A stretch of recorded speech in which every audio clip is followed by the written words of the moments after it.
30 seconds before the meeting starts and your heart is already ahead of you. Palms damp, chest tight. Someone new is about to walk in and your brain is scrambling for something. Anything to say that doesn't sound ridiculous. You call this shyness. Your ancestors would have called it staying alive. Most people assume this reaction is just a personality quirk, something you're stuck with, like being ticklish or bad at parallel parking. It's not. It's a 300,000-year-old alarm system, and it wasn't built to help you make small talk. It was built to keep entire bands of humans from getting wiped out. So before we talk about why your palms sweat in a conference room, we need to talk about what a stranger actually used to mean. Here's the reframe. This isn't shyness, it's threat assessment. For most of human history, an unfamiliar face walking towards you wasn't a networking opportunity. It was a potential rival, a thief, sometimes a killer from a band that didn't like yours. Your nervous system never got the memo that any of that changed. It's still running the exact same script, built for a world where strangers were rare, and rare meant dangerous. Not a world where you'll pass 100 of them before lunch. So what did meeting a stranger actually risk back then? Anthropologist Napoleon Chagnon spent decades, from the 1960s through the 1980s, living among the Yanomamo in the Amazon, and what he documented was brutal. Violence between unfamiliar groups wasn't the exception. It was routine. Men from rival villages showing up unannounced was one of the most reliable ways to start a conflict that ended in someone dying. And here's the part that should reframe everything. In several small-scale societies studied this way, encounters with unfamiliar individuals ranked among the leading causes of violent death. Not disease, not accidents, strangers. We still tell kids stranger danger, like it's a quaint safety lesson for children who don't know better.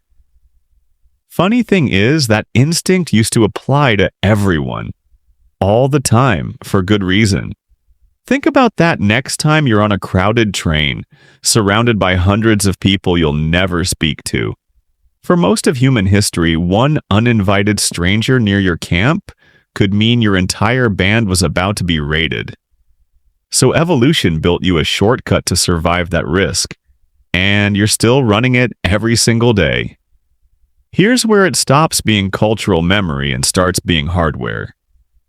Psychologist Alexander Todorov, working at Princeton in the mid-2000s, found that people form a trustworthiness judgment about an unfamiliar face in under 100 milliseconds.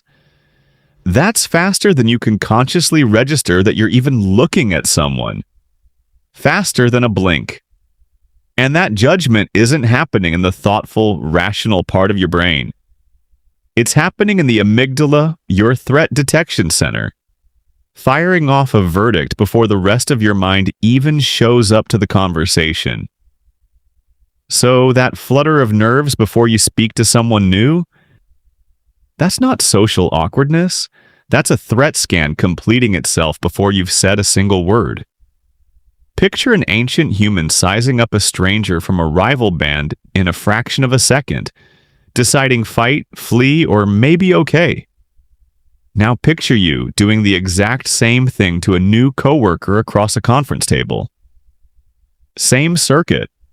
Wildly, almost comically different stakes. But the story doesn't end at strangers are scary. It gets stranger because your brain also built an exception. In the early 2000s, evolutionary psychologist Robert Kurzban at the University of Pennsylvania ran experiments showing just how little it takes to flip that threat response off. Not shared history, not years of trust. Sometimes just a matching shirt color, a shared symbol, a familiar accent. That's it. That's the whole password. Once your brain codes someone as one of us, the threat response doesn't fade slowly. It drops almost instantly like a switch, not a dial. Which explains a lot, honestly. Why you relax the second you spot someone wearing your favorite team's jersey? Why hearing your hometown accent in a foreign country feels like relief you didn't know you needed? Your brain isn't making a fresh judgment in either case. It's just running the same ancient in-group filter it's always run. And once you see it, you can't unsee it. Half of small talk, shared interests, even nervous jokes at parties?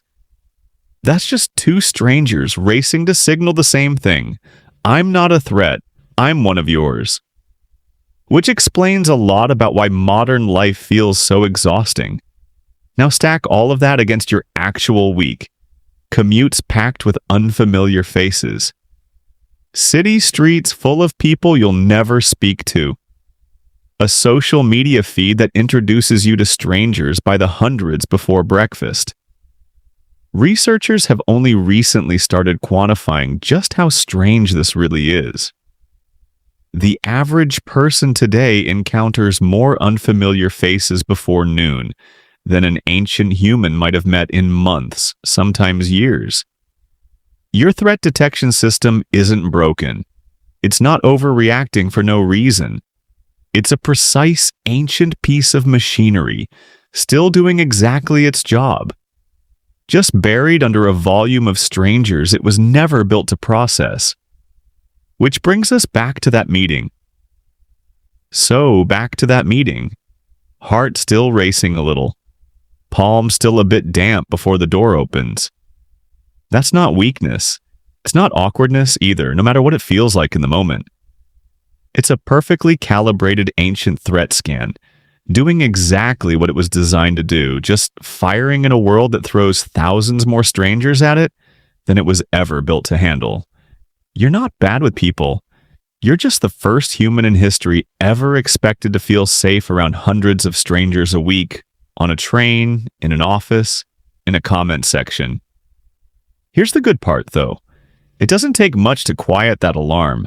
A shared laugh, a mutual interest, one small signal that says, I'm one of yours.